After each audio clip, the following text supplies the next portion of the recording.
Honorables sénateurs et sénatrices, Honorable Senators, I see that we have quorum, and I declare the meeting in session. I wish to welcome all of the senators as well as the viewers across the country who are watching us on sencanada.ca. Mon nom Percy Mockler, sénateur du Nouveau. My name is Percy Mockler, Senator from New Brunswick and Chair of the Senate Committee of National Finance. Now I would like to ask my colleagues to introduce themselves, starting from my left.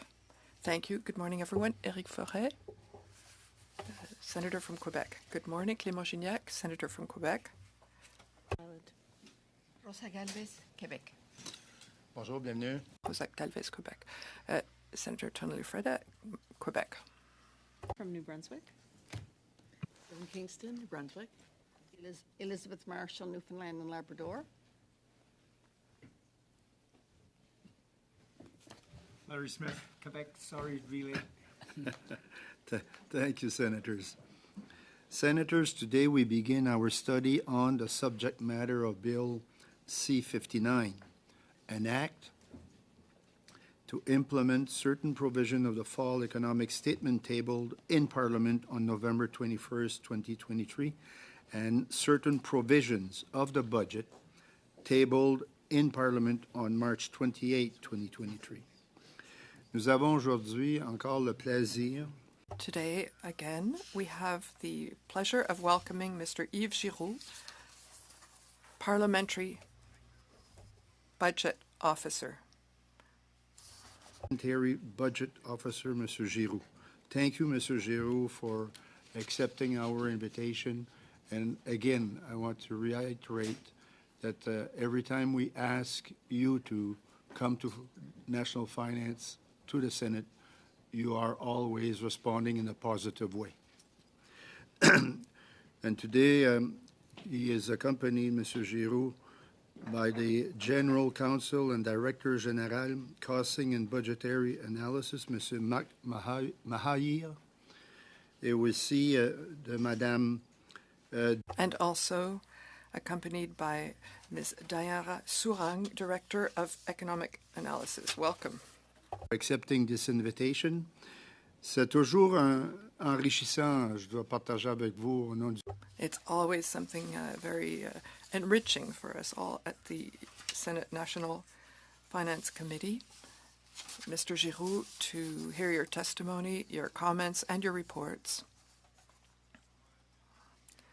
We always have a common denominator, which is that our goal are transparency, accountability, reliability, and predictability for all Canadians, from sea to sea to sea. From the PBO, Mr. Giroux. Mr. Giroux, the floor is yours, please. Merci, honorable sénatrice. Thank you, honorable senators. I thank you for having invited me to testify today. We're pleased to be here to discuss Bill C-59, an act to implement certain provisions of the Fall Economic Statement and Budget 2023. As you've mentioned, Chair, with me are Diana Sourang, Director of Economic Analysis, and Mark Mahabir, General Counsel and Director General of Budget and Cost Analysis. My mandate as Parliamentary Budget Officer, as defined by the Parliament of Canada Act, is to provide parliamentarians with independent, non-partisan analysis to help you fulfill your constitutional role of holding government to account. To this end, my office published on April 13th, 2023, an analysis of the 2023 budget, and more recently on December 7th, an analysis of the Fall Economic Update published by the Department of Finance, by the Minister of Finance, on November 21st, 2023. In March, we will be publishing an update of our economic and fiscal outlook. These documents are intended to provide parliamentarians with important information on key issues in order to inform your discussions about the country's economic and financial situation. I will now continue in English. In the Fall Economic Statement, the government announced $23.6 billion in new spending that was partially offset by $2.9 billion in refocusing and reallocation spending measures. On a net basis, New measures reduced the budgetary balance by $20.7 billion, or $3.4 billion per year, on average over 2023-24 to 2028-29.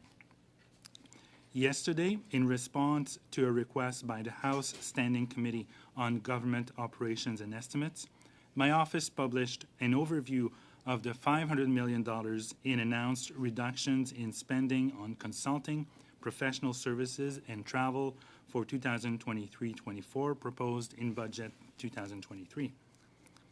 However, there's still no information available on the remaining $14.9 billion in planned savings announced in Budget 2023 and the additional $2.4 billion in savings announced in the Fall Economic Statement.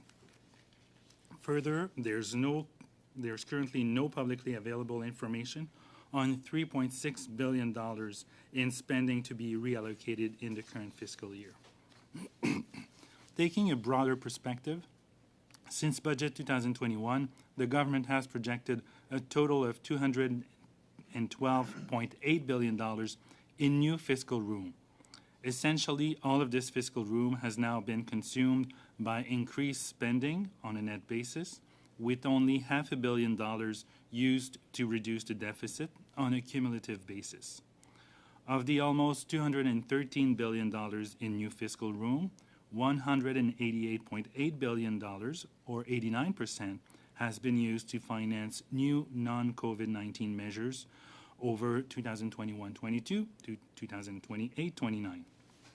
I will pause here to allow more time for any questions you might have about our Fall Economic Statement and Budget 2023 analysis, but Bill C-59, or any other work conducted by my office. Thank you. Thank you, Mr. Giroux. Honourable Senators, we will move immediately to questions. First round will be 5 minutes each, and the second round 3 minutes. So immediately I will now recognize Senator Marshall to be followed by Senator Forest, Senator Ginac, and Senator Smith. Senator Marshall, the floor is yours, please. Yes, thank you very much, Mr. Chair, and thank you, Mr. Giroux, for being here, and welcome to your officials also. My questions are on the Fall Economic Statement as opposed to the bill itself. And you were saying in your opening remarks about the new initiatives, the net cost would be just over $20 billion.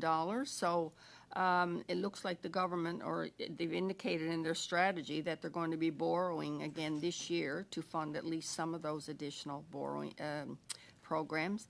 So in your October report, the Economic and Fiscal Outlook, I was trying to match up your two reports, and you projected borrowing requirements up to 28-29 to be just over $1.7 billion. But the limit now is 1.8 under the Borrowing Authority Act. So looking at your number and the government's number, it looks to me like there's no need to increase the borrowing limit. And I'm expecting something to come probably in May, because the Triennial Borrowing Authority report is due then. So have you, is that limit still realistic in terms of the additional $20 billion in new spending? And have you established a new limit from that $1.7 billion, or are you planning to? Could you just talk about that a little bit? Based on what we have seen so far and what has been indicated by the government in terms of its upcoming spending plans, the borrowing limit as it currently stands seems to be appropriate. However, we don't know exactly what the government plans on spending or doing in terms of new spending or potentially spending reductions or tax initiatives. So we'll have to see what the government intends on doing with its fiscal plan going forward when the next budget is tabled. Okay, but as it stands now, it looks reasonable or realistic? It looks sufficient. But the government always wants to give itself some room for maneuver in case there are unforeseen events that require borrowing on short notice. Okay. So when you look at the numbers in the Fall Economic Statement, the numbers, when you compare them to the numbers that are in the budget, the numbers are shifting, not in a positive way, but in a negative way. So do you feel that the numbers in the fall economic statement are realistic or reasonable, especially in light of the fact that, as you were saying in your opening remarks, that you can't find any information on these large estimated savings that the government is projecting, because they're rolled into the government's projections. So it looks like they haven't met their targets in the past. In light of the concerns you've expressed, are they going to meet their targets in the future? Well, what we have noticed, generally speaking, with government spending is if you look at a budget or a fall economic statement in the past, the government shows a track for expenditures, and it's going way. up, as you'd expect. And then when the next budget document or fall statement is tabled, for the same years, it notches it's rising a bit. Okay. So even from a budget to a fall economic statement, the government revises its spending targets upwards. Which brings me to the reallocation and savings exercise. So there's not a lot of detail so far, despite the fact that all the documents and proposals were supposed to be into the Treasury Board and Treasury Board Secretariat and the Treasury Board group of ministers by early October. So we're expecting some announcements to be made in the budget, in the upcoming budget, about the details of how the government will reduce spending or, more likely, reallocate some of that spending. So my personal belief is that we won't see a reduction in overall government spending, but rather some small reductions in some areas and increases in other areas. Okay. So the government, do I still have to, okay, he's not looking, so I'm going to keep going. I mean, the government could have had a $9 billion deficit last year. They booked $26 billion for either Sourang or ISC. Have you had any opportunity to look at that? Because I've spent quite a bit of time trying to find some information on it. Have you ever looked at that issue, or are you going to look at that issue? We have looked at that issue, and you're probably referring to contingent liabilities as well as child and family services amounts that have been booked. And we found that most of the additional money that was booked was for a revision upwards of liabilities that were assessed as such by government lawyers when it comes to First Nations claims, specific and land claims. Could you tell how much was for ISC and how much was for Sourang? I don't have the numbers off the top of my head. Thank you. Do I have any more time? Another Time? question? Yes. One more question. Okay. So going back to the government's fiscal projections, I was looking specifically at the revenues from enterprise crown corporations, and they're showing that it's going to increase, or they're projecting an increase from $3.7 billion this year to $9.8 next year, and then up to $19.6 billion in 2028-29. But when you look at the 10-year historical information, it ranged from, well, actually it was an expenditure a couple of years ago of $10 billion because of the losses of the Bank of Canada, but it usually averages around $7 billion. Have you looked at that 19.6? That's $20 billion. It's seems rather high, but that's what the government is projecting. Have you looked at that specifically? No, I certainly don't, maybe Diarra or Mark, but we haven't looked at that specifically, or if we did, I don't have a thorough explanation, but the return of the Bank of Canada to profits explains part of it. It could also be related to the loans that various government agencies have provided to small businesses during the pandemic. And because these loans were financed by borrowing at the government rate, which is lower than what it's providing to businesses, there could be an element of profit in there. But that would not explain the significant increase. It's almost $20 billion. The bank would probably be the major component. Okay, thank you. Second round, please. Yes, thank you, Senator. Senator Gignac to be Senator Forêt to be followed by Senator Gignac. Senator Forêt, la parole est à vous. Merci, Monsieur le Président. Thank you, Chair. Thank you for being here. As usual, it's always very enlightening for us. My first question about C-59 introduces a tax of 2% for buyback of stocks to invest rather than enriching their stockholders, or their shareholders. That seems an interesting measure at first glance, and I hope that we don't do the same thing as we did with the tax on luxury products in the aerospace industry. What do you think of this tax?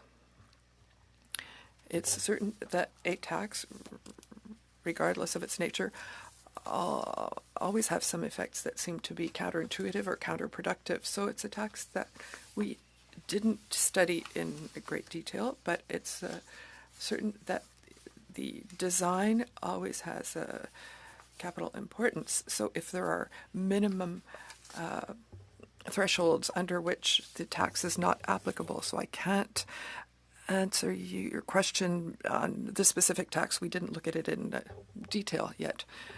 So intuitively, could it have an effect on our competitiveness? Yes, it could influence companies in their behavior in terms of decisions of where to locate or where they decide to declare their income. So with intangible assets such as intellectual property, one can modify profits declared in a certain area, in certain jurisdictions, so it might have an impact on declaring their profits in Canada. So instead of the share buyback, if there were the dividends were used, this measure would be taxed. Yes, that could or could not be taxed. Yes, that would be a way of avoiding being taxed in this way. C-59 also has a extension of 3 years for the temporary extension of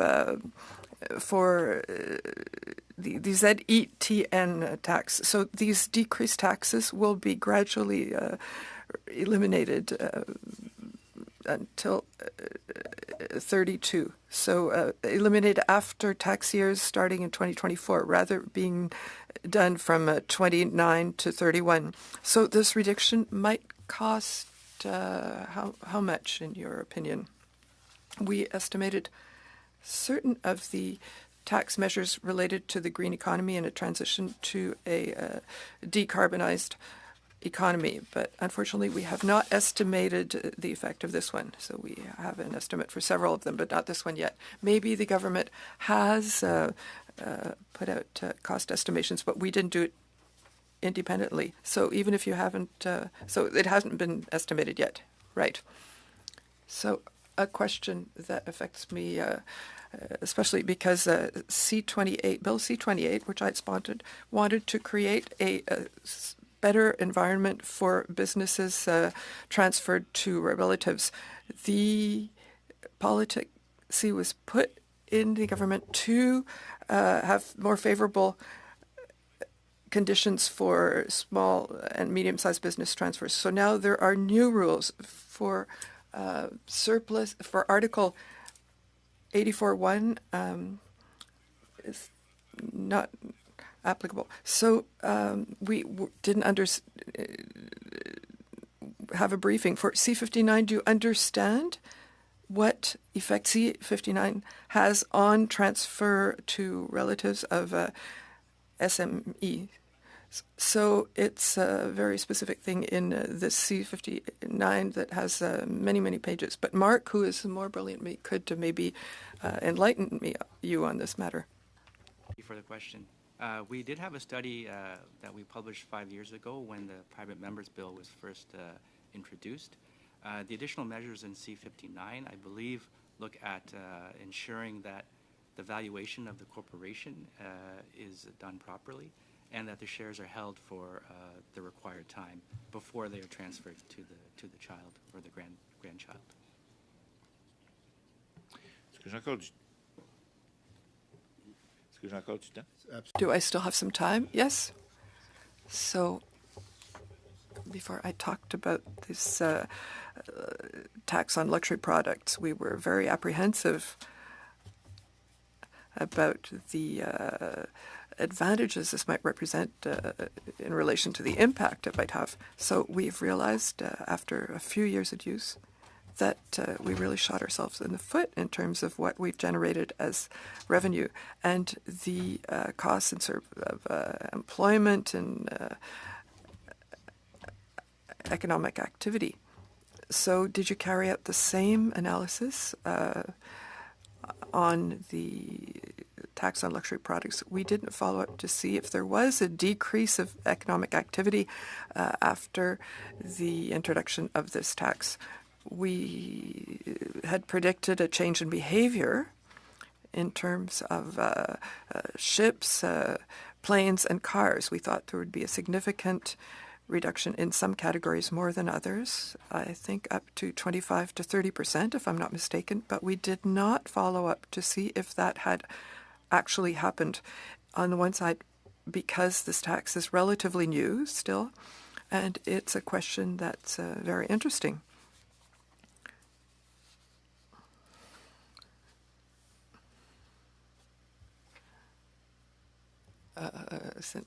Senator Gignac, la parole est à vous. Senator Gignac, you have the floor. Thank you. My turn to welcome you. Thank you, Mr. Giroux. Thank you for what you and your team do. So when I saw your report published in the beginning of December after the fall economic statement, what surprised me the most was the last paragraph in your highlights. You said that since the 2021 budget, the government projected a predicted a fiscal room of 200 billion, and 90% of that was generated during the pandemic went to expenses. I was struck by this. What I wanted to know, would it be possible to come back to us and provide us the information in the next few weeks? Could we have a more details about the categories here? So you said that 290 billion extra dollars in expenses since 2021 budget that are totally unrelated to COVID. So in 3 or 4 categories that you decide, but I could suggest some, how much more for transfers to provinces, how much more for new social programs that weren't there at the time, and how much more to increase Canada's economic potentials, so expenses for infrastructure, etc. Would it be possible to come back to us on that, or do you already have a few things you could tell us about this? That's my first question. So the answer is quite clear. We could do that because we have a good division of the expenses. So we could come back to you with those details. And that leads me to my second question, to get your reaction. In the fall economic statement, we introduced what we call new budget anchors. So we're saying that starting in 2026, 2027, that the deficit should be below 1% of the GDP. So from what you see, do you think that would be realistic? And for the budget goals, are they budget anchors, or are we far from that? So more than a decade ago, we really had some budget anchors that we couldn't go beyond 30% of GDP as the debt. Is it better to have it on the deficit or the GDP ratio? The important questions with budget anchors is that it serves to guide decisions of the entire government. So the decisions on the level of expenses, on the level of taxation, what we've observed for the past few years is that there's a change in the choice of the budget anchor. So we have talked about the ratio of debt service, which was very low. And when that began to increase, the government changed its budget anchors, emphasizing the ratio of debt to GDP, which decreases. When it's stopped decreasing, it went up slightly, then the goals are of the budget policy that's publicly mentioned, which is to decrease that ratio on the medium term. And as you said in the fall update, we are talking about a decreasing ratio to GDP with the objective of 1% over a few years. But the problem with these debt anchors is that they change. This is supposed to be a point guiding us towards an objective. It is an objective, but if we change our objective, it loses a bit of credibility. The Minister of Finance also speaks a lot about credit ratings assigned to Canada by the major agencies. That also represents a risk because it places the government goals that in the hands of a few of these agencies. So we see that there's several budget anchors. It seems to be a menu that the government will choose from according to what is convenient for them. Or that's not necessarily negative, but it decreases the predictability of budget outcomes. So I understand you will have your economic perspective. You'll review that at the beginning of March, as you mentioned at the beginning. Could we take advantage of your presence today without asking for specific numbers? Last fall, you revised our economic outlook upwards. What do you see with the environmental context? Will this go up in relation to the outlook from last December, or would it be the opposite? Or is it too premature to do this? Do you have an impression yet? It is slightly premature to do that. And in order to protect myself from these questions, my team refused to give me a briefing before my appearance. So that will be done later this week. So they really protected me against myself. They did a very good job of that. So second round, Chair. Thank you, Senator Gignac. Senator Smith? And then Senator Lofreda. Senator Smith, the floor is yours, please. Bonjour, Monsieur Giroux. In your report on the fall economic statement, based on the status quo without additional spending measures and other factors, you estimate a 70% chance that the federal debt to GDP ratio in 28-29 would be below the 22-23 levels. In other words, you believe that 70% chance the government will follow through with its commitments to reduce its debt to GDP ratio in the next 4 to 5 years. Since your report was published in December, do you have any reason to believe or reason to revise these numbers? Are there concerns on the horizon that you anticipate that could reduce the confidence you have in the government meeting its fiscal objectives? There's always new information that comes to light after we publish these reports, which is the nature of events. One thing that could significantly change that would be new spending, which is quite possible given that the government has promised to table legislation regarding notably pharmacare. There's also pressure, as we all are aware, to increase spending on national defense. So these are two examples of things, major elements that could change the likelihood of the government meeting its target of declining debt to GDP.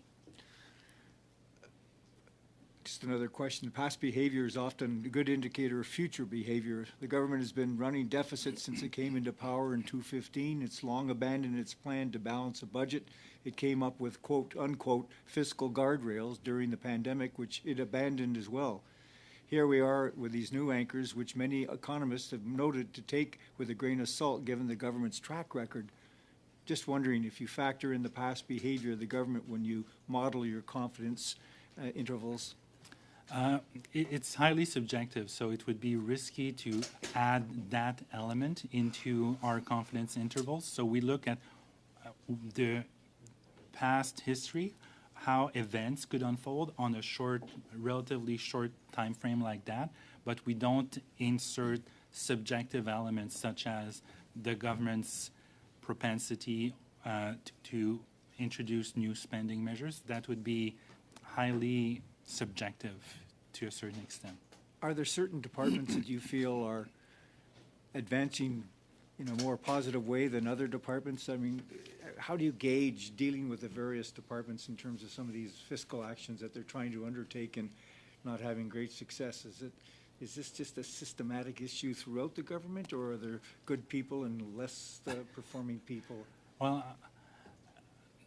it's hard to answer that with certainty. There are departments that have some flexibility. Notably, the Department of National Defense has a big budget, so it can more easily reduce spending or reduce the pace at which its own expenditures increase because of the sheer magnitude of its budget. Another department, for example, such as Employment and Social Development, which is primarily issuing checks to people, doesn't have the same capacity. The other element to take into consideration is the political direction. Some of you may have heard the Prime Minister say that he's not a firm believer in spending reductions, and he said that in a specific context, but it may be interpreted by senior public servants as the leader of the government not being so adamant that spending has to be reduced. So these types of signals also matter a lot, and some senior public servants use these and interpret these in a certain way that make them not go full on when it comes to managing expenditures in a prudent and in the way that would see expenditures stabilize or reduced. Thank you. Senator Smith. Senatrice Galvez, to be followed by Senator Lofreda and then Senator Kingston. Merci beaucoup, Monsieur. Senator Galvez. Thank you, Chair. Good morning. Happy New Year. Thank you, Mr. Giroux, for being here. Colleagues have asked questions about expenses. I would like to ask questions about revenues. So you said that you revised down the 4.2 billion 2023-24 due to lower anticipated offshore oil and gas royalties returned to provinces. But I have problems with the, you have to explain me, because oil and gas are, signaling record profits. There is a record of 38 billion just last year. And then we have now a new pipeline, and everybody's increasing their production. So why is it that we're revising down the royalties? Can you tell us how the royalties compare in Canada with respect to other countries? And that's my first question. So my understanding is that oil and gas, at least onshore, the royalties are levied by provinces. So the federal government does not collect a lot of royalties on oil and gas because of the constitutional separation of the revenues from these resources. There's the offshore oil and gas royalties, which are a different regime, but there has been agreements with notably Atlantic provinces so that these would be shared in a certain ways, and there are multiple agreements on that with the spending or the sharing of these royalties between the federal and provincial governments. As to how this compare in Canada compared to other countries, I unfortunately don't have that comparison, but it's something we could look into and get back to you if it's readily available. Yes, thank you, because what I've been reading is that it's very low, not only for the oil and gas, but also for minerals. For everything that we extract here in Canada, the royalties are very low. My other question is about, you did a report on the, some expectation on revenues if we did have a windfall tax on big oil. And that, I don't know if you correct me, but I read somewhere that it was around 4.5 billion per year. So these are non-negligible. And if I look into what we are expending every year in extreme weather event reconstruction, is higher than that. But it will be like matching what is costing us versus this revenue that they could. I'm out of... I'm not sure I understand the question. We did a costing yes. at the request of, I think, a member. Somebody in the other place. Yeah. That's a good way of putting it. If the government was to introduce a windfall tax on oil and gas corporations, and I don't remember off the top of my head the numbers we arrived at, but it sounds close like, to what. Yeah, it sounds like what you mentioned. Okay. Just one specific last question. It's about Norman wells in the Northwest Territories. So I met with the people, with indigenous people and the mayors from Norman Wells and other communities. And they were telling me about this story that during the devolution of Northwest Territories, this Norman well, which produced gas, was going to be left at the administration of the new government of Northwest Territories, but that the federal never agreed to that. And so the federal remained in charge of Norman Wells' production of gas. And now, by pushing that inquiry and research on this issue, it appears that this gas is sent to the oil sands for oil sand extraction. So am I right, or we are using cleaner energy to produce dirtier energy? And at the same time, when we all know that we are having difficulties in sending diesel to northern communities because there is no any more river transportation possibility and less ice transportation. So we have gas there, and we are bringing it down to, so that is not efficient. If that's indeed what's happening, it doesn't sound very efficient, but unfortunately I'm not familiar with Norman Wells and its operations. Yeah, because there is royalties again, and there is this, you're saying the federals have only the offshore royalties. So I'm trying to understand, are there exceptions to that rule? I know the territories have a different regime when it comes to natural resource revenues, and that's why there's agreements that have been negotiated and signed with some, if not all of them, when it comes to the sharing of revenues. So there's a different regime that applies in the territories when it comes to offshore or onshore oil and gas revenue or resource revenues. Dernière petite question, oui. Yes. So our Last short question. budgets shifting to the transition to the low carbon economy as fast as we should? Good question. It depends. Depends who you ask. I'm asking you. I will abstain. If we were south of the border, I'd say I plead the fifth. Thank you. Merci beaucoup. Senator Lofreda, to be followed by Senator Kingston and then Senator Ross. Senator Lofreda, la parole est à vous. Merci, Monsieur le Président. And Thank you, Chair. always a pleasure and a treat to have you here with us. I guess it's a pre-Valentine's Day gift for this committee.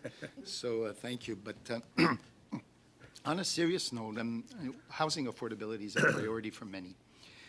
And I do know that when it is a priority, you're always on top of it. And given your analysis, research, and experience, I'd like to have your thoughts on the following. The Housing Infrastructure and Communities Act, Division 11 of Part 5, seeks to enact the Department of Housing Infrastructure and Communities Act, thereby creating a new department whose aim is to advance public infrastructure and housing outcomes. I think we can all appreciate the challenges Canadians are facing with respect to affordable housing. On the surface, this policy seems to be like a good one. Do you share that optimism? Is this a good decision that will help streamline decisions and accelerate the rate of new construction projects? And based on your experience, your analysis, your research, how confident are you that this new department will reduce the red tape? And any other comments would be welcome at this point in time. That's an interesting question that I did not expect, like many of your colleagues' questions. But on this one, I've never been a big fan of structure changes or machinery of government changes for the sake of making changes. I believe that if you have the right persons with the willingness to make good policy, regardless of the program, where it's housed, which department is responsible for it, it will happen. So creating a department is not necessarily a bad thing, a department that focuses on an issue, but it can be done regardless of where the responsibility is housed, not to use a strange choice of words. One thing that we looked at was a couple of occasions we looked at the programming, the multiple programs for housing, and we found that there's a plethora of programs. Sorry. So a long list of different programs that target slightly different clienteles, rental housing, affordable housing, provinces and territories, Aboriginal housing. So there's a long list of programs, each and every one of them with their slightly different eligibility criteria. Some are loans, some are grants, some are cost share with provinces, some define affordability a way, some define affordability a different way, for example, being 80% of the median rent in a city. So if you look at the median rent in Vancouver or Toronto, which can easily be above $2,000, if you define affordability as 80% of that, so an affordable apartment can be $1,800, I don't consider that very affordable, and somebody who's working minimum wage would certainly not find that affordable. So there's various issues with the long list of programs with respect to housing. But I think having one department in charge of it is probably not the silver bullet that will change it. That would be my one observation. So it's not the silver bullet. So thank you for that. But if we look back, I mean, this is not a new issue, and I know that you're many years' experience. If we look back in the 80s, we had the same issues. High interest rates, affordable housing was a huge issue. The MERB program, I think, saved many, the multiple unit residential buildings, where you use the class as the depreciation class to create losses. So there's demand, supply and demand, right? But at this point, there's also demand and supply. Mm-hmm. The costs of owning a property, the interest cost, the high interest costs, have made the demand almost impossible. Although we need affordable housing, it's difficult for the consumer, for the Canadian, the average Canadian, to acquire affordable housing. Do you see any incentives based on your past experience, yourself or your team, that you've analyzed in the past, that we don't need a silver bullet? I don't think there is any. If there was, we'd already have one, obviously. But should there be more tax incentives for the developer, for the acquirer, the person acquiring the property or acquiring the rental property, or has maybe home acquisition or owning a home just a dream of the past for us Canadians, and rental should be more something we should aspire to, affordable renting? Well, I hope owning a home or an apartment or condo is not a thing of the past. I hope so too, but I don't think it's the case. But there are experts in the field, so I'm not an expert, but based on what I heard from experts in the field, to solve the affordability crisis, many things need to happen.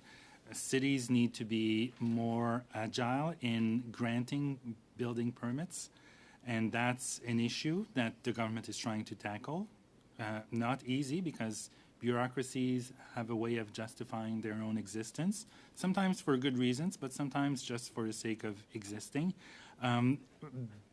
Builders and promoters have to be able to build more easily, and the cost of building materials is an obstacle, but also the labor shortages that the sector is experiencing. And God knows it's not easy to plug the gap when there's staff shortages in skilled trades. And there needs to be more affordable housing, which is not an easy thing to fix. So it's a bunch of private sector, public sector, but public at the provincial, municipal, and federal level. So, as you said, there's no silver bullet, and I'm not an expert in that sector. If I was, I think I'd be richer finding a solution to the housing crisis. It is a difficult situation, and we're all looking for answers, obviously. But as we said, there's no silver bullet. But we can learn from the past, right? Yep. In the 80s, where the tax incentives helped, and maybe we should have more tax incentives, and maybe in the future we can look at that. And although policy is government, but maybe analyze some of those tax incentives that made it more affordable in the past. Thank you, Mr. President. Senatrice Kingston to be followed by Senator Ross. Senator Kingston, the floor is yours, please. Thank you for being here this morning. I'm also going to be asking about housing, but a bit of a different slant. So first of all, at one point, in terms of the Reaching Home funds, which I guess assist in the homelessness file for communities in this country, it was managed at one point by Economic and Social Development and then moved in this enactment of the Department of Housing, Infrastructure, and Communities. And can you tell me why? Do you have any thoughts on why that was done in particular? Because I'm not just looking at infrastructure, bricks and mortars. I'm thinking about social infrastructure. And was that part of the discussion, the thought behind what things were done to ensure that social infrastructure, and I'll get to that next, but was thought about in terms of this act being put together?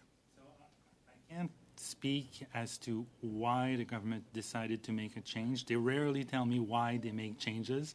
I'm from the outside, so they don't bring me in under or in the tent.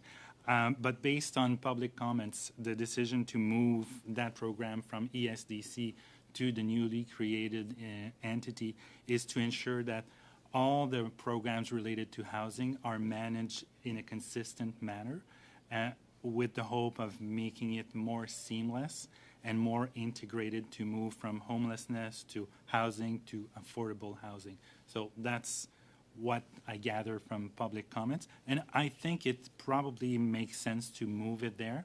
But as I said to your colleague, the structures have a level of importance, but the willingness to do the right thing and having competent people in charge of these programs matter much more than who is responsible and which department is responsible. But I think it makes sense to have these programs under the same leadership.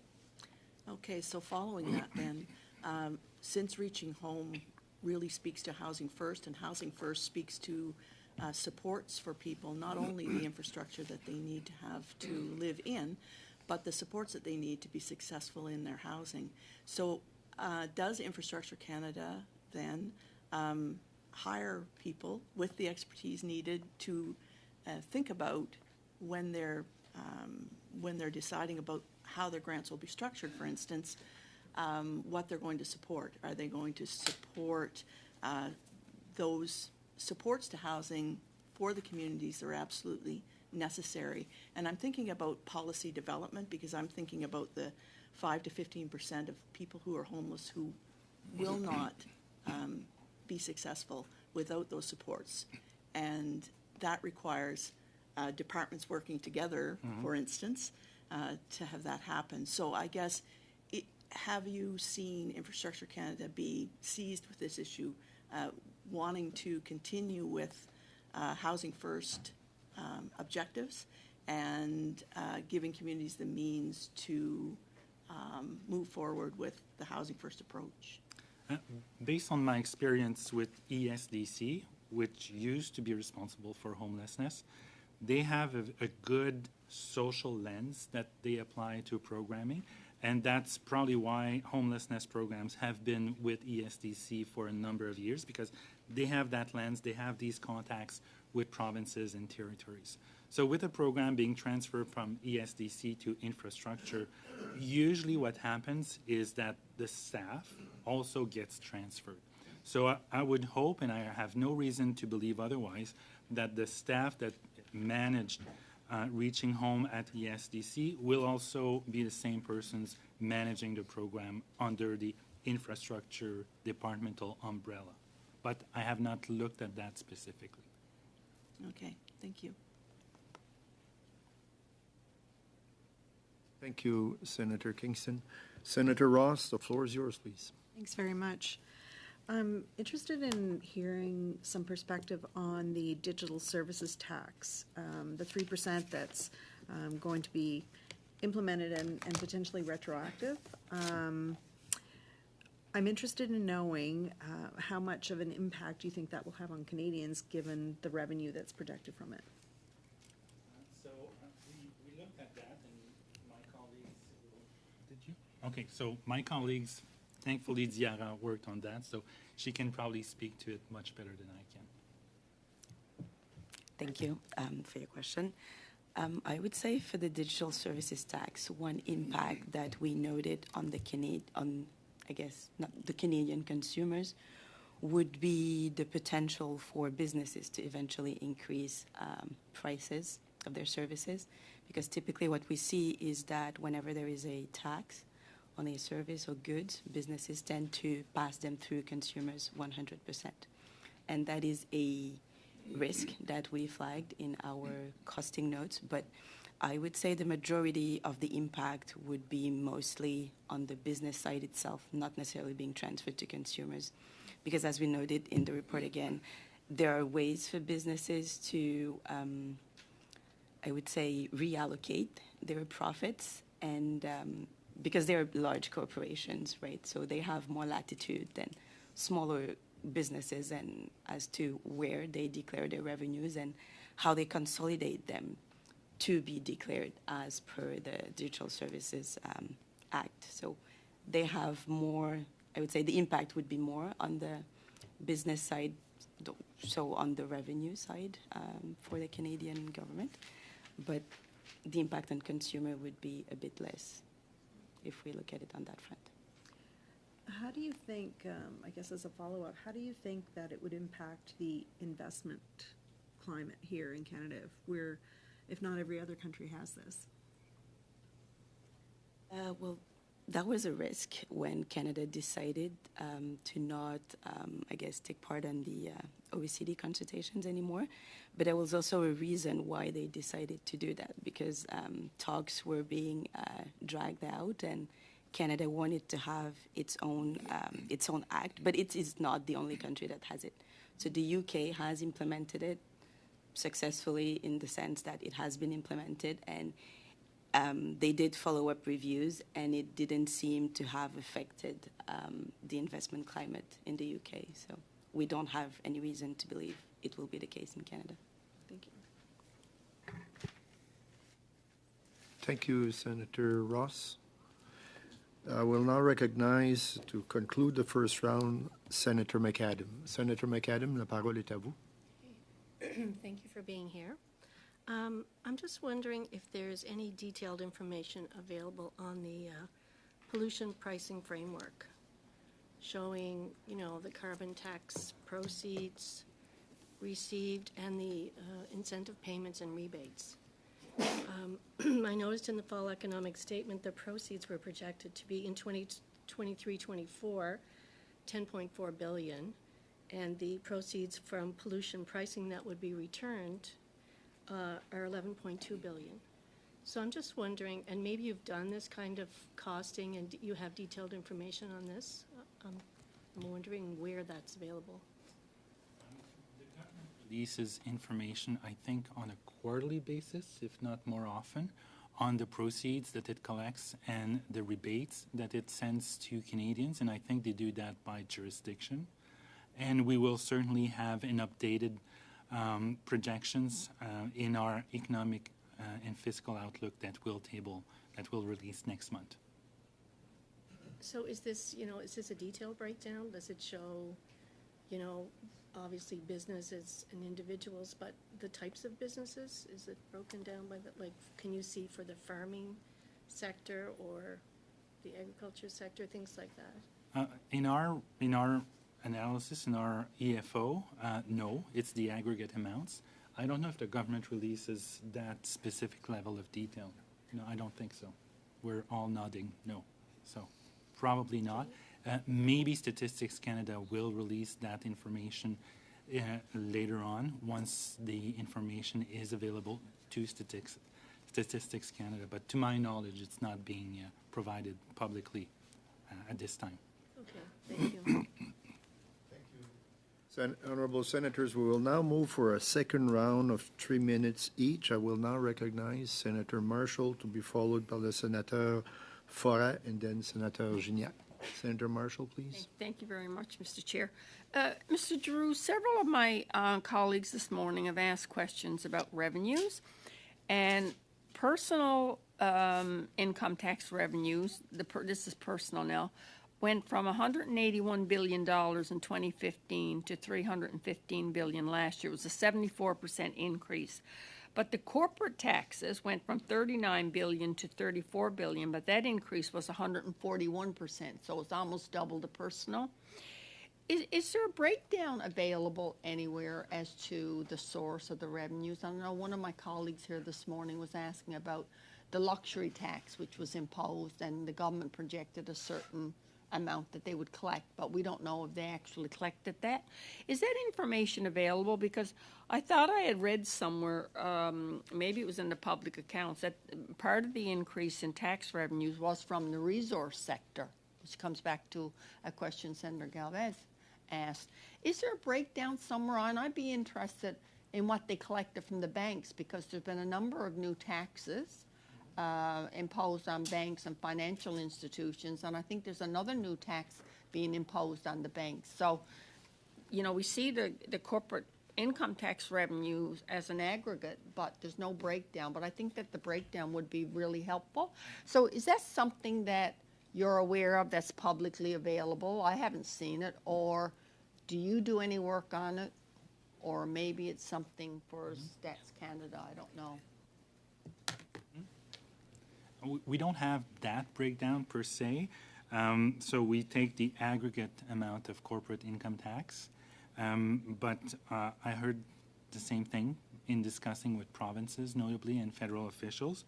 Maybe Statistics Canada has profit by sector from which we can infer the corporate income tax, but it's always tricky with corporate income tax because there's backward and forward credits that you can apply, losses notably. So I'm not aware of any publicly available source of information that would provide that type of breakdown. So is that something that would fall within your mandate, or would that be someone else? Is that something that could be, if you were requested to do so? Yeah, we could look at that. We could look at that. Okay, thank you. We could request the information from the Department of Finance and CRA, if asked to do so. Sénateur Forêt, la parole est à vous. Merci, Monsieur le Président. Thank you, Chair.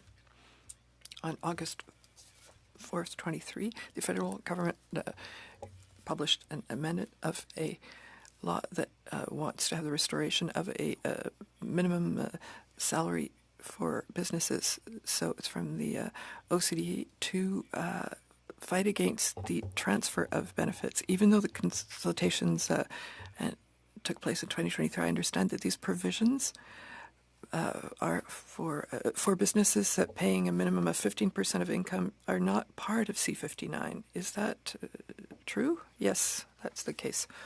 And so this measure of to have a floor in terms of a minimum revenue of 15%, is that a provision that could be beneficial? Yes, it could be beneficial, where the other main administrations do the same thing. But if Canada is the only one or one of the very few doing it, there's a important risk of tax loss for major corporations that would transfer a large part of their profits outside the country to benefit from lower income tax rates.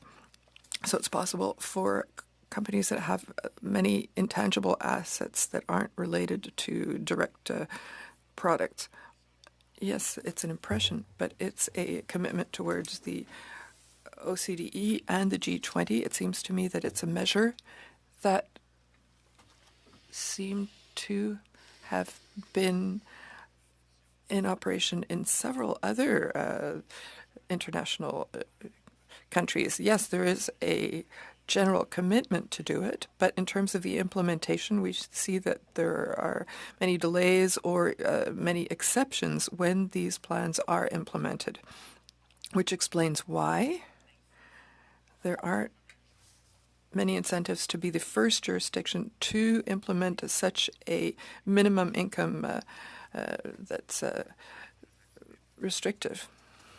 So In terms of the luxury tax, there was an interesting study published to show that we've lost more than $1 billion in the aerospace industry since the implementation of this luxury tax. That's a good point, which emphasizes again the importance of collaborative action when we put in a minimum taxation for large corporations, because we can have a similar phenomenon occurring. Yes, we had insisted at the time on the importance of evaluating the benefit-cost ratio of some measures that go beyond just a ideological advantage to please some voters. Thank you. Senator Gignac. Monsieur le Président. Thank you, Chair. Mr. Giroux, I will take us on a totally different topic. For a long time, immigration has been a very discussed topic. There's a request in the House to review immigration to see the effect on housing. In January, you published a document called The Dynamic on Arrival of New Immigrants, and I thought there were positive things in terms of the changes of immigration, but also some negative consequences on productivity. Could you, in 2.5 minutes, sum up the essence of your study? Yes, and I can see, Senator, that you and your colleagues like to discuss topics that aren't controversial at all: carbon tax, immigration, and housing. So to come back to your question, we published a study. That's right. So we looked at the dynamics of immigration, especially immigrant incomes, especially over the past, to see whether the income of immigrants compares to the Canadian average. And we can see that there was a good catching up of immigrant revenue, especially since 2014, 2015, that went to 58% of the average, the Canadian average, to something close to 80%. So they caught up very quickly in just a few years. We haven't yet carried out detailed studies to see what the exact cause was, but we did consider the fact that it corresponds to the implementation of programs where we allow the entry of immigrants who already have Canadian work experience or Canadian study experience. And that shows that having previous experience with the country, when we accept immigrants or as permanent residents, really facilitates their integration into the labour market, and also if they have a already established network in Canada. So in terms of productivity, the fact that we have a large cohort of immigrants has a negative effect on productivity that's not necessarily negative. It's probably the temporary effect of having to adapt to new country, new ways of doing, new machines, new equipment, new standards, new laws, means that there's a temporary, at least a temporary decrease of productivity. So in 2 minutes, or slightly less, I've summed that up. Can you differentiate from one province to another? Are there differences? Ontario seems to derive a lot of benefit from immigrations, where there are large groups of immigrants that come. And also we looked at it by country of origin. China and India seem to have caught up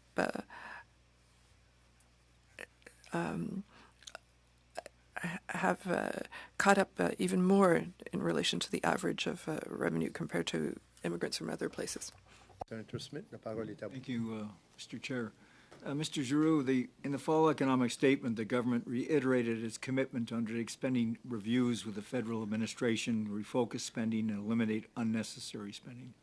I believe the government identified just under $2.5 billion over the next 7 years. Given the already inefficient state of the federal public service, where many departments continue to fail to meet their self-imposed targets, an issue that you've highlighted on several occasions, just like to have your thoughts on whether these types of exercises risk making the situation worse. And maybe a comment, if you could. When the pandemic was on, all the moves the government made, people accepted, and it seemed to be a positive to support Canadians. How do we readjust ourselves? Because it looks like we're at a point where in the next few years there's an opportunity to really stand up and sort of figure it out, like, how do we realign ourselves because we seem to be out of balance? Am I reading it incorrectly, or? I'll try to answer your first question first. So, spending cuts, is there a risk that these will make things worse when it comes to public service delivery? It depends how a spending reallocation or a spending reductions exercise is conducted. If you tell departments cut 5% or 10% and you let them do it, there's a chance that some of it will do what we call the musical ride, in reference to a spending reduction of a few decades ago, where the RCMP offered to cut the musical ride, which was very popular, to avoid cutting services or expenditures that were seen as inefficient. So that's a well-known phenomenon within the public service, offering a musical ride. So that's why you have to have clear parameters when you launch a spending review or spending cuts exercise to ensure that items that are of importance to the government of the day are not put on the chopping block unnecessarily to avoid bad outcomes. So there are ways to improve or at least maintain services while reducing expenditures by looking at how things are done, for example, as opposed to same old, and we just cut. So would spending cuts make service delivery worse? Not necessarily. It could lead to improvements in services if, for example, that's an opportunity that's seized upon to improve the way services are delivered or the way they are managed. And on that thing, I think I forgot the second aspect of your question. Sorry. I might have got myself so excited I forgot it too. Why don't we give someone else an opportunity, because you're doing a great job. Thank you. Thank you, Senator Smith. Senator Lofreda to be followed by Senator Kingston and then Senator Ross. Senator Lofreda, la parole est à vous, s'il vous plaît. Merci, Monsieur le Président. So we've, Thank you, Chair. like you said this morning, and some you weren't expecting. But we haven't touched on the Competition Act, on competition, which is essential and key for our economy, for our consumers, and we've seen in all industries, and to solve many concerns, right? More competition would help in solving those concerns, such as inflation, which the government is trying in many areas to solve those issues. So I would like, based on your experience, based on your research analysis, your thoughts are always valuable, as I mentioned. Division 6, Part 5 of Bill C-59 seeks to amend the Competition Act to strengthen the enforcement framework against abuses of dominance by big companies and empower the Commissioner of Competition to review an expanded selection of anti-competitive conduct. And I have no doubt this is welcome news for most Canadians. And I know you are quite familiar with the Competition Act and the importance of having a business environment that is fair and encourages innovation and competition that can benefit Canadians and make life more affordable. What, in your opinion, are some of the changes that may be needed beyond what is suggested in C-59 that might help fuel more competition in Canada, or your general thoughts on what has been put forward, what more could be done, and are you confident that we will solve those issues? I think the provisions in Bill C-59 regarding the Competition Act seem to give better tools to the surgeon that will operate on the patient. So giving more tools to the Competition Bureau to fight abuse and dominance of a market. So that's kind of, as I said, the surgeon operating with better tools on the patient. However, that still doesn't get at opening up some sectors to competition, which is prevention of the abusive market power that could lead to these remedies. For example, we have some sectors that are shielded from competition from abroad. Very good reasons for that, but when you have internal monopolies or oligopolies, it's bound to be that you will have sectors by being shielded from competition where there will be doubts as to whether they're abusing their dominant position in the market. There are also natural monopolies, digital giants, for example. It's natural to have monopolies because people want to be on Instagram or Facebook or whatever. So the more people there are on these networks, the bigger they become because that's where you want to be. But in the airline sector, for example, not to pick on any specific sector, but that's a good example where it's very expensive from a capital investment perspective to develop an airline. So it's natural in a small country like Canada that there are not that many domestic players. Opening up the sector and any other sector to competition would probably make it so that there's less need to have a strong competition bureau because there would naturally be more competition. So I know time is limited and the chair is probably looking to me to wrap it up, but that's a lot to discuss. Yes. Thank you very much. Thank you, Mr. Chair. The last senators, 3 senators, will be Senator Kingston, to be followed by Senator Ross, and then to complete with Senator Galvez. So, Senator Kingston, the floor is yours, please. I want to come back again to what I was talking about before, and this would be you said that the staff moves over, for instance, from Economic Social Development to Infrastructure Canada. But are they integrated as part of the senior management of Infrastructure Canada? And what I'm trying to get at is when you're talking about how things are done, how grants are put together, are they looking at, in fact, this through a social lens, or are they being directed to look at it through a social lens, thinking about the social determinants of health and other things that need to happen in terms of housing for some people? I'd just like your thoughts on that. That's an interesting question, but I haven't looked at the new organizational structure of the new department and how they will or have integrated the homelessness programs and the suite of programs under the homelessness program. So that's probably all I can say. That's a good question for the Deputy Minister of the new entity. Thank you. Thank you, Senator Kingston. Senatrice Ross, please. Thank you, Chair. You talked about in some of your reviews a realignment of spending, and I wonder if you can give me a sense of where you see that realignment taking place. Is it specific departments? Is it specific programs? Where do you see that happening?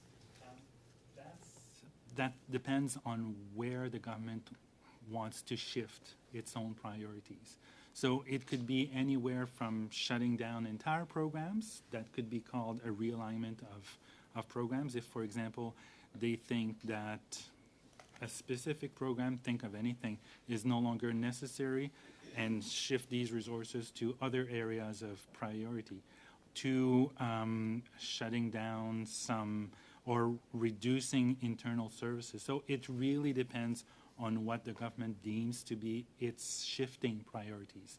They could look at investments or spending they made or committed to make in 2015, but which are deemed no longer necessary. So it really depends on government's decisions.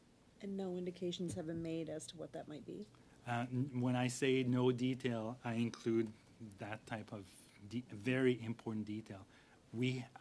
I'm not aware of any clear instructions or direction outside from reducing professional services and travel, which is what the government announced recently and which was the subject of our report earlier this week.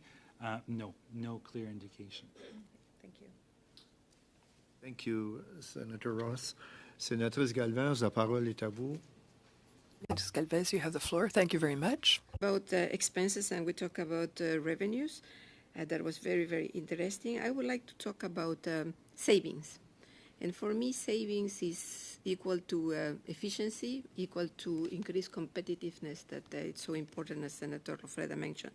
So you did a very interesting small report refocusing government spending, 23-24, and you said that, you wanted to see whether the 500 million on consulting and other professional services that the government was planning to save did produce any impact on the services. And I think, correct me if I'm wrong, but you're saying that it didn't impact it. From the answers you got, it didn't impact it. That means that efficiency was increased because you got it, but the services didn't suffer. So in that sense, I want to know, because there was a lot of argumentation in the other place about the use of consultants, external consultants. And sometimes in my professional life, I have seen that when we go to this, sometimes we can put these consultants in conflict of interest. So it's very important what are the indicators or what are the criteria that pushes in that direction to get rid of the expertise of the government and use the outside. We can shoot us in our feet sometimes. So can you, because this is just very small, there's just a few pages, but can you tell us a little bit more of your approach and how did you did this study? So we asked departments where do they plan on cutting and what would be the impact on employees and on services. And the responses we got were, for almost everybody, they said no impacts on employees and no impacts on services because we're going to cut travel and the use of professional services. And when it came to, okay, which areas, which programs will be experiencing these cuts, a good chunk of departments said, well, it's hard to say. It's going to be cuts across the board or in sectors we have not identified yet. Or some departments said, we'll cut our internal reserve. So that suggests that it's money that would have lapsed anyways, because departments every year there's money that they're authorized to spend that they don't spend, because in the federal civil service you can never spend more than your allocation. And if you're managing a big department or even a smaller department, you always have to give yourself some marge de manœuvre in case of unforeseen events or a bill that comes at the end of the year, which is bigger than you expected. So you can't blow your vote. So there's always money that is left on the table at the end of the year to avoid overspending by individual departments. So all I'm trying to say is that 500 million is just one portion, a small portion of the annual lapse that would have happened anyways. And that's why we got the answers that we got. No impact on service, no impact on employees. And when some departments said, we don't know exactly which sectors, it's because it was in their buffer. It's the buffer that gets saved anyways. So can we do more of this and Oh, more yeah. frequent? Oh, so, yeah. Okay, so this is a recommendation to the Oh, government. that's super easy. 500 million in savings in a big institution like the government department, the federal government. It's like asking you or me to save $50 in a year. If I asked you, what are you going to cut? You'd say, I don't know, $50 is like, here's $50 and that's it.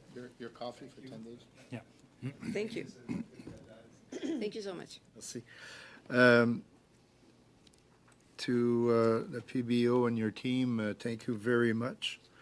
I would like to remind you that to submit written responses to the clerk by the end of the day on Wednesday, February 28, 2024. And yes, we do have a common denominator with the Finance Senate Finance Committee, which is all about transparency, accountability, reliability, and predictability.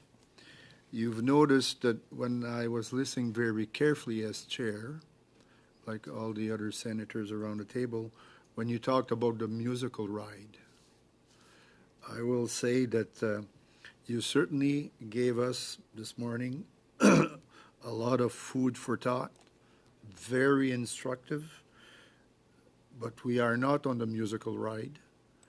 And I say that you've given us a lot of information that will permit us to complete our report on C-59. On this, honorable senators, we will suspend for 5 minutes in order to prepare for an in-camera meeting for the members of the Finance Committee. On this, Monsieur Giroux, merci beaucoup.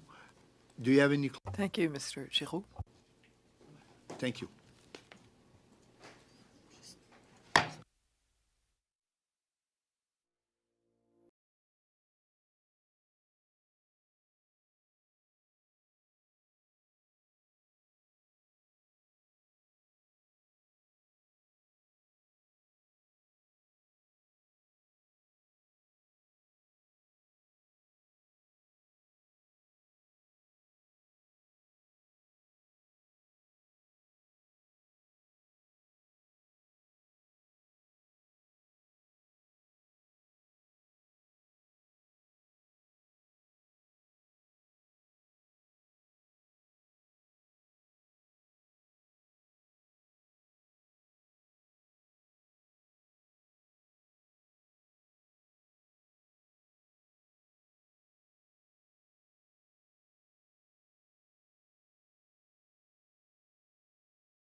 All right, everybody, that is it. Have a wonderful long weekend for those of you that have a long weekend. And we'll see you on the next live stream. Don't forget to like and subscribe.